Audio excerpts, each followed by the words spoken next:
கோவிலில் வாசல்படியை ஏன் தொட்டு கும்பிட வேண்டும்? ஒருவர் கோவில் வாசல்படியை தொட குனியும் போது அது முதலில் அவனிடம் பணிவை ஏற்படுத்துகிறது. குனிவதால் அவரது உடம்பில் உள்ள சூரிய நாடியை இயங்க வைக்கிறது.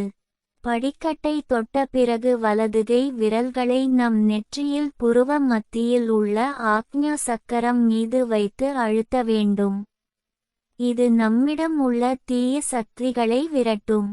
அதோடு தெய்வ சன்னதிகளில் இருந்து வரும் அருள் அதிர்வலைகளை மிக எளிதாக நமக்குள் கிரகிக்க செய்யும்.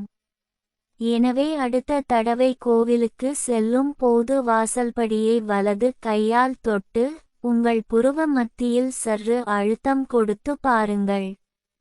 அது உங்களை புது மனிதனாக்கி புத்துணர்ச்சியுடன் கோவிலுக்குள் செல்ல வைக்கும்.